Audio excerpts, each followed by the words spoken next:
Bonjour à toutes et tous et ravi de vous retrouver dans ce nouvel épisode. J'en avais déjà parlé dans les commentaires à certains.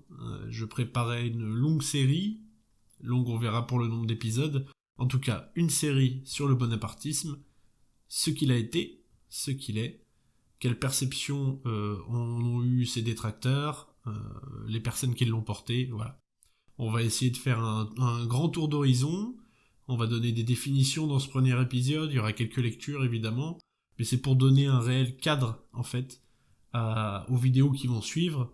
Et pour essayer de mieux le comprendre. Et surtout essayer de dépasser toutes les critiques sans fondement finalement qu'il y a pu avoir ces dernières années sur les Bonapartes. Sur le bonapartisme qui n'est pas du tout abordé à part dans certaines émissions, mais bon là il faut prendre rendez-vous pour les regarder. Donc voilà, on va s'attaquer à tout ça, on va faire en sorte de dépasser le tyran Bonaparte, Napoléon Ier, le loser Napoléon III, voilà, la dictature, etc. On va aller un petit peu plus loin que ça. On va voir que c'est bien plus compliqué et on va voir tout ce qu'ils ont apporté à la France moderne. Donc on commence par des définitions, comme je vous l'ai dit précédemment. Je pars assez classique sur le Larousse, qui en donne 3 définitions. La première, c'est un système de gouvernement où le pouvoir est entre les mains de la dynastie fondée par Napoléon Bonaparte en vertu de l'hérédité, mais aussi d'une délégation de la nation, reconnue comme principe de toute souveraineté. Définition assez intéressante, il y a déjà quelques éléments dedans. La deuxième, c'est une forme de gouvernement autoritaire et plébiscitaire, ratifié par le suffrage universel. C'est un concept qui a été forgé par Marx, qui analysait le coup d'état du futur Napoléon III. Il y a des éléments intéressants aussi dedans, de toute façon on va revenir sur ce concept forgé par Marx, on va y revenir dans cette vidéo. Et la troisième, parti politique qui, circonscrit pratiquement à la ville d'Ajaccio, défend en Corse le souvenir de la famille Bonaparte. Ça c'est encore autre chose. On va pas particulièrement, je pense, y revenir, en tout cas pas dans cet épisode, et je pense pas dans les prochains, car maintenant ça n'a plus lieu d'être. Vu qu'il y a un parti politique dans la France entière que je vous présenterai. Donc on a ces 3 définitions, elles restent quand même assez réduites, très fermées. On va pas pouvoir s'en satisfaire, donc on va développer un petit peu. On va voir ce que nous en dit l'encyclopédie universelle. En tout cas, ce qu'en disent ceux qui ont créé cet article. Donc c'est un phénomène spécifiquement français, que le bonapartisme rend compte à la fois des pratiques politiques, économiques, sociales, culturelles des règnes de Napoléon Ier, et surtout, c'est assez important, de Napoléon III, et de l'action politique des hommes ou des groupes qui entendent en transmettre l'héritage après 1870. Déjà, cette définition me plaît me plaît plus, car déjà elle est plus développée, et on commence un petit peu à comprendre ce que c'est. En tout cas, on a une portée beaucoup plus grande et qui nous permet de développer avec cette définition.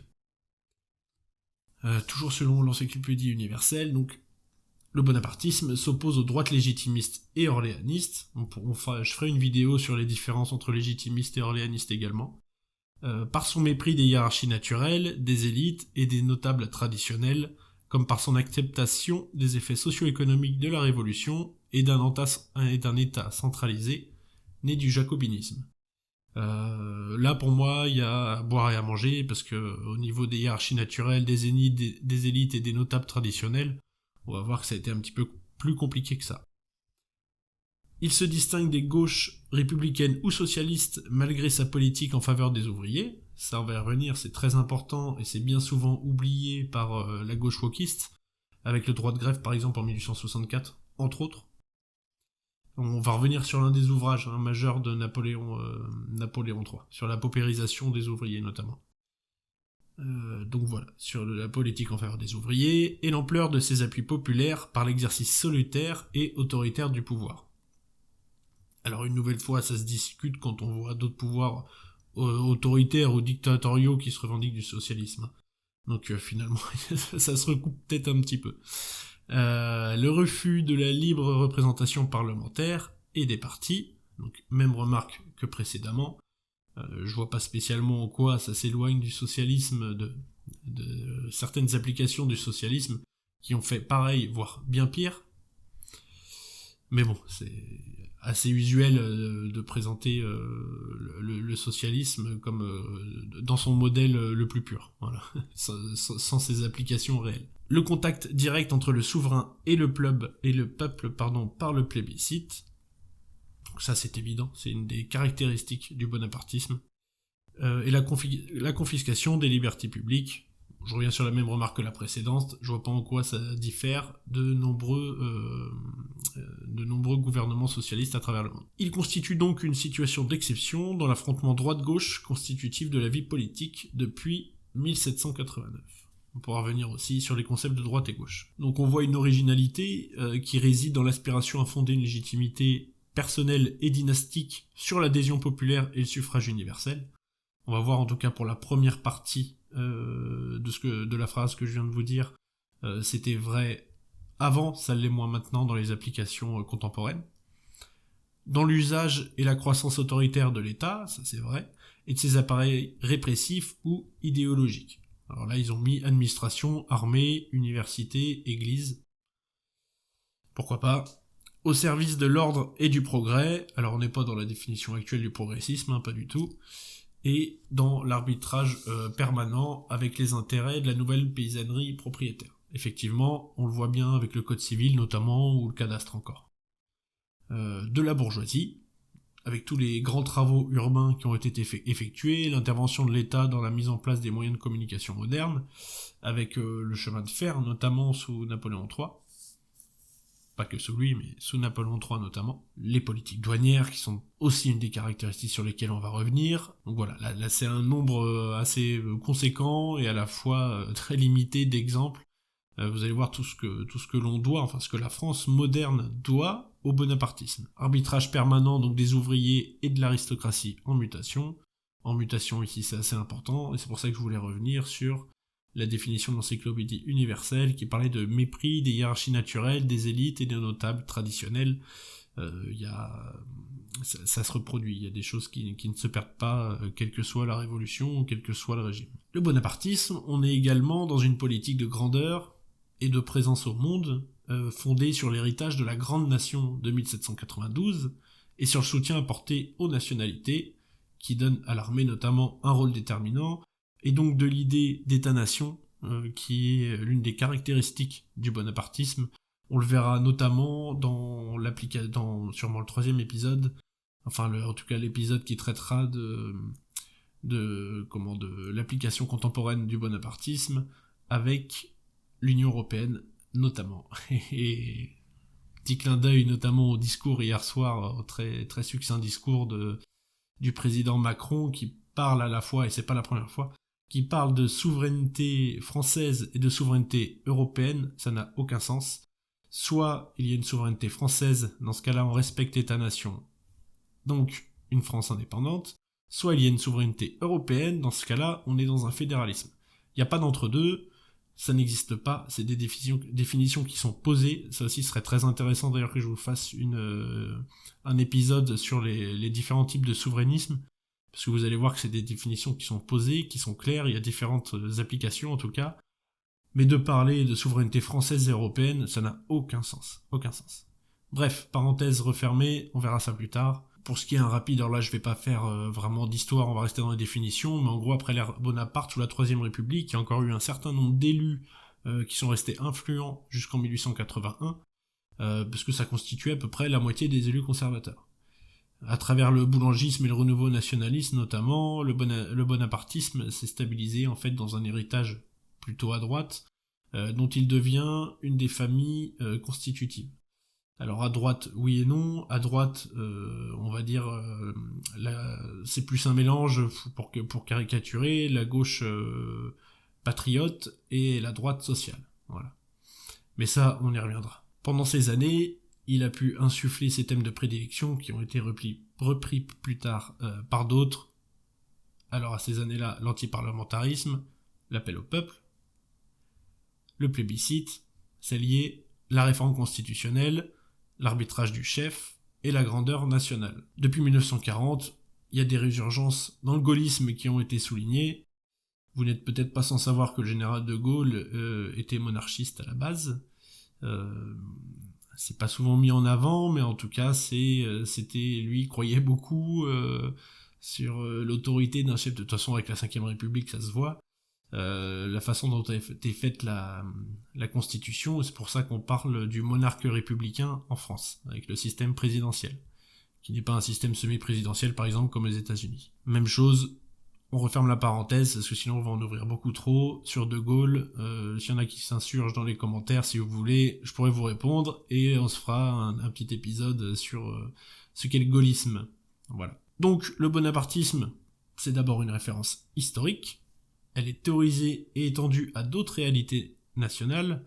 Donc, contrairement à ce que nous dit l'encyclopédie universelle, moi j'estime que ça s'est étendu à d'autres modèles, puisque ça a été travaillé et utilisé dans d'autres pays, on va le voir juste après, notamment par les communistes. C'est devenu un concept utilisé donc dans les sciences humaines, les sciences politiques. Alors là, c'est plus un avis personnel, réconciliant pour moi autorité et démocratie. C'est compatible. Il permet de jauger de l'autonomie relative d'un État face aux classes dominantes. Je pourrais vous sortir quelques citations, notamment de Napoléon Ier avec les marchands, les banquiers, etc. Mais même chose, ça reviendra peut-être dans l'épisode qui traitera vraiment de l'histoire du bonapartisme. Ce que le bonapartisme n'est pas, et ça, il faut le poser aussi dans ce premier épisode, rien à voir avec le fascisme, le césarisme, la dictature, le totalitarisme. En fait, c'est assez simple à démontrer, n'en déplaise à certains. Déjà, l'absence d'un parti de masse dominant, organisé, son souci de la démocratie directe, par son refus de détruire sans relâche la société civile. Donc, vous vous souvenez très certainement des définitions du Larousse, on peut déjà les dépasser en reconnaissant une évolution au bonapartisme. Déjà, le bonapartisme vise à établir un État national à exécutif fort et centralisé, et assis sur une consultation régulière du peuple par les plébiscites. C'est l'une des caractéristiques centrales du bonapartisme. Donc le bonapartisme, ça implique pas nécessairement l'adhésion à un système d'organisation politique héréditaire, ça on n'y est plus, mais peut au contraire s'accommoder d'une forme républicaine de gouvernement. Là je parle pour l'acception contemporaine. Et il repose sur la fusion des élites et de l'adhésion populaire. Dans l'idéal, on est d'accord. On a posé maintenant un cadre, à peu près ce que c'était, à peu près ce que c'était pas, parce que ça va s'affiner tout du long. On va pouvoir s'intéresser aux critiques constructives du bonapartisme, et notamment à gauche. Alors, dans un premier temps, je suis allé sur Wikirouge, alors ça existe, voilà. Il y a Wikipédia, et il y a le wiki pour les rouges, apparemment, puisque c'est comme ça que ça s'appelle. Donc le bonapartisme est un concept marxiste qui désigne une forme de gouvernement bourgeois autoritaire qui se place en apparence au-dessus des conflits de partis pour mieux maintenir un ordre menacé. La Révolution française de 1789 jusqu'en 1799 a été une période d'instabilité politique. Si elle a permis à la bourgeoisie de réellement déblayer la voie vers sa domination économique et la constitution d'un État à son service, la représentation politique était tiraillée entre jacobinisme et réaction. C'est cette situation qui a permis à Napoléon Bonaparte d'avoir un tel soutien des classes possédantes et de larges masses, en particulier la paysannerie, au nom du rétablissement de l'ordre. Je vous lis ce que j'ai trouvé. La bourgeoisie a de nouveau eu recours au bonapartisme en 1851 en raison de l'instabilité de la Deuxième République. Donc bon, on voit facilement la combinaison classique de l'idéologie communiste avec son triptyque bourgeoisie, réactionnaire et maintien d'un ordre constitué. Cependant, cela reste assez pertinent sur la façon dont Napoléon a pu, en plus de son génie et de son pragmatisme, ça c'était pas écrit, conquérir le pouvoir. Maintenant, on a vu grosso modo ce qui a été écrit sur Wikirouge, on va aller un petit peu plus en profondeur et voir l'analyse qu'en a fait Trotsky, qui s'est servi de ce concept marxiste pour l'application finalement à son propre parti. Ça va être plus clair dans quelques minutes. Trotsky donc y résumait ainsi la définition du bonapartisme. Désolé, il y a beaucoup de lectures, mais il faut bien poser les bases pour mieux en discuter plus tard. Donc, Trotsky. Par bonapartisme, nous entendons un régime où la classe économiquement dominante, apte aux méthodes démocratiques de gouvernement, se trouve contrainte, afin de sauvegarder ce qu'elle possède, de tolérer au-dessus d'elle le commandement incontrôlé d'un appareil militaire et policier, d'un sauveur, entre guillemets, couronné. Une semblable situation se crée dans les périodes où les contradictions de classe sont devenues particulièrement aiguës. Le bonapartisme a pour but d'empêcher l'explosion. Donc le schéma que dégage Trotsky, c'est que dans certaines circonstances, crise politique, crise sociale, crise économique, peu importe, l'instabilité politique, elle tend à favoriser la transformation de la démocratie bourgeoise en bonapartisme. Et elle tend également à ouvrir une situation pré-révolutionnaire selon les thèses communistes. Si nous arrivons à cette révolution, et selon l'issue de la lutte des classes, cela peut alors conduire soit à la victoire fasciste, ou à la révolution prolétarienne. C'est très manichéen. Le bonapartisme semble donc être une forme transitoire entre le fascisme et la démocratie bourgeoise, et potentiellement vers la révolution. Trotsky parlait, alors là, j'espère que vous êtes assis, il parlait également de bonapartisme soviétique. Alors dit comme ça paraît un petit peu lunaire de parler de bonapartisme soviétique, mais si on fait l'abstraction de ce qu'est l'essence du bonapartisme, et que l'on part sur leur définition, finalement que le mot bonapartisme, on ne retient pas l'histoire du bonapartisme et ses idées politiques, mais mettons que c'est un nouveau mot, voilà.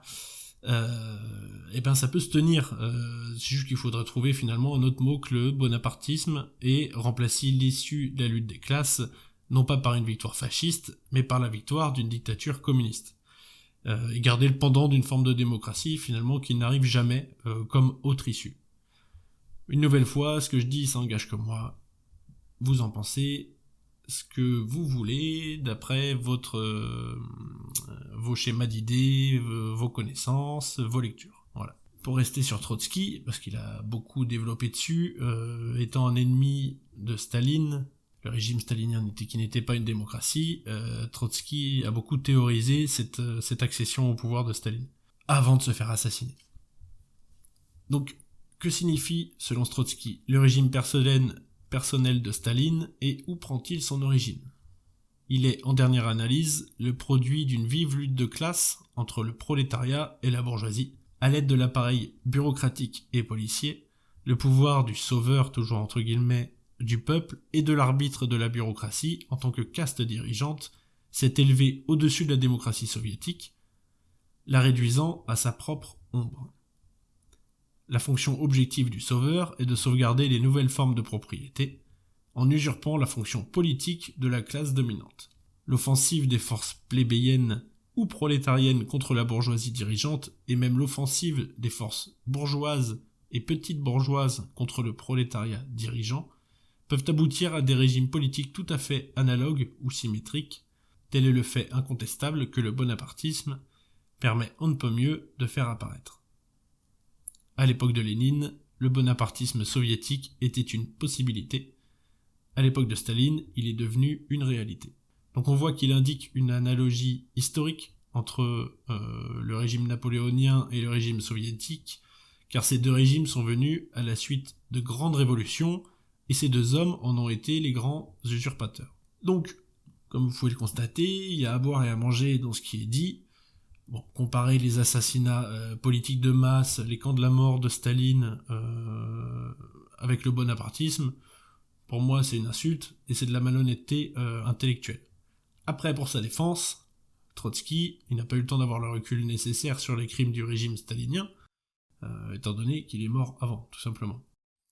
Donc il est resté sur sa rhétorique basique d'une personne en fait qui constate les dérives inévitables des régimes communistes, et qui vous soutiendra, que c'est à cause des personnes qui l'ont mis en place et non à cause de l'idéologie de base. Bon, on va pas plus développer que ça sur le communisme, mais c'était pour vous donner en fait une petite idée, parce que là on est quand même allé un petit peu loin dans le développement, mais c'était intéressant je trouve quand même de l'évoquer, parce que ça a été conceptualisé par Marx, donc développé par Trotsky et d'autres. Je vais vous citer quelques ouvrages si vous voulez vous faire votre propre idée. Donc voilà, c'était assez intéressant de revenir dessus, et puis on peut retenir quand même quelques éléments qui sont assez justes dans ce qu'il a dit, et puis notamment l'idée de sauveur du peuple, que je trouve assez juste dans des périodes de crise. Ça, moi, à titre personnel, ça ne me dérange pas.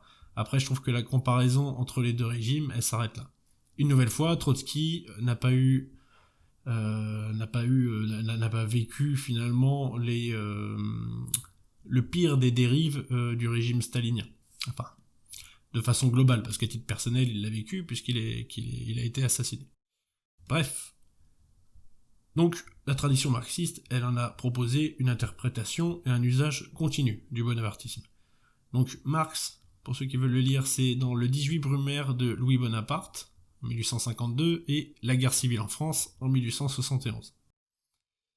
Donc on y voit en fait la dynastie de ces paysans parcellaires, comme ils les appellent, que l'usage du suffrage universel dès 1848 pose en arbitre au moment où la bourgeoisie ne pouvait plus et le prolétariat ne pouvait pas encore gouverner la France. On est encore dans cette idée où le bonapartisme est un régime transitoire. Transitoire donc au-dessus des classes, et ça permet à la bourgeoisie de se libérer temporairement du souci de se gouverner elle-même. Seul Trotsky, dans La Révolution trahie de 1936, en a conjugué l'application à des sociétés capitalistes en crise.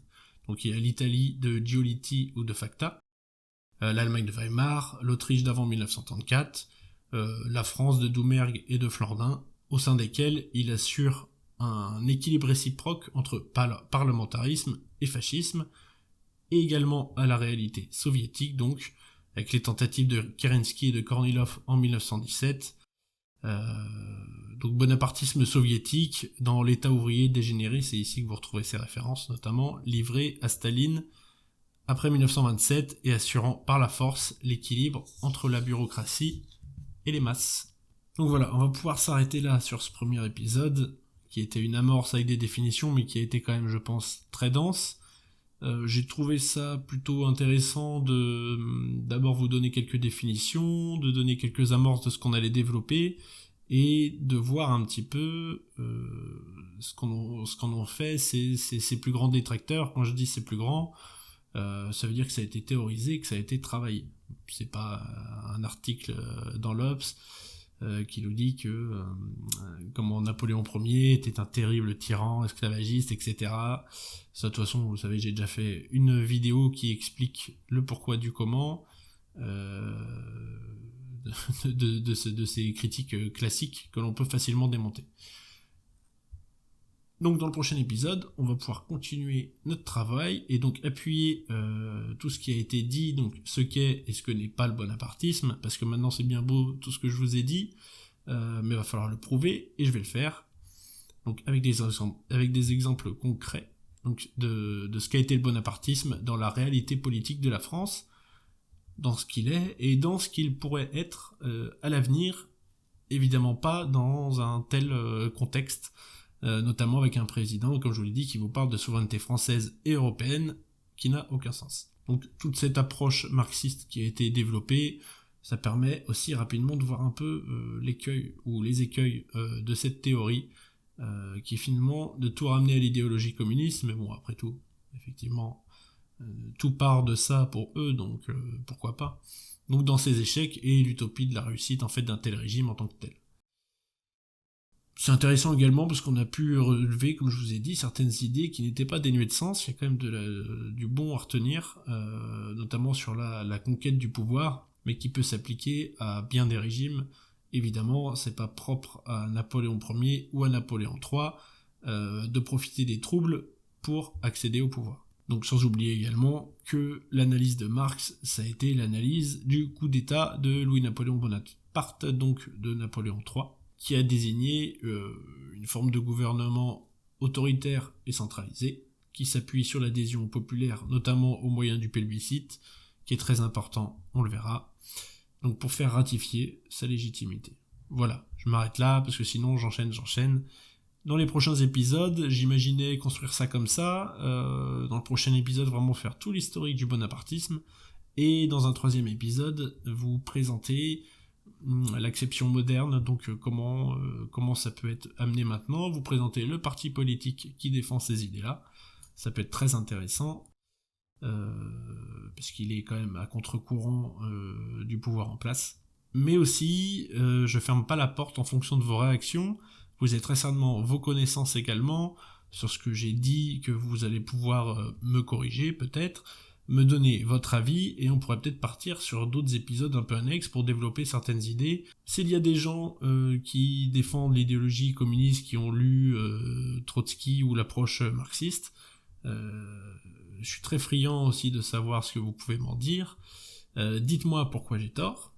Ça permet, c'est bien de se remettre en question. Donc voilà, peut-être que ça permettra d'ouvrir à d'autres épisodes, à d'autres débats, ça peut être intéressant, c'est toujours bien de faire des petites gymnastiques intellectuelles comme ça, notamment sur des thèmes aussi importants. Tout ce que je demande, c'est que le commentaire reste constructif, vous le savez. Donc c'est la fin de cet épisode. Là, on va alterner, je vais pas faire chaque semaine, on va pas enchaîner plusieurs épisodes sur le bonapartisme. Voilà, c'est des épisodes assez denses et je pense qu'il faut que ce soit alterné avec des épisodes soit de France Glorieuse, soit de Portrait d'Histoire. Normalement, le prochain épisode, ce sera France Glorieuse, ce sera une bataille, pour ne pas changer. Une bataille bien que je vous laisserai découvrir la semaine prochaine, en espérant que j'ai bien le temps de tout faire en temps et en heure, mais ça devrait le faire. Et je profite également, vous avez vu sur ma dernière vidéo, donc j'ai changé de logiciel pour les cartes. Vous étiez beaucoup avec des retours positifs, donc c'est super. Pour ceux qui n'ont pas commenté ou autres, n'hésitez pas à me dire si vous avez bien aimé. De toute façon, ça va sans cesse s'améliorer, évidemment, parce que je le prends en main, ce nouveau logiciel. C'est Adobe After Effects, voilà, pour rien vous cacher. Et donc, il y a beaucoup de possibilités avec, mais c'est également assez compliqué pour moi qui suis un novice. N'hésitez pas à me dire ce que vous en avez pensé. Je vous souhaite une très bonne soirée, un très bon week-end, et je vous dis à la semaine prochaine.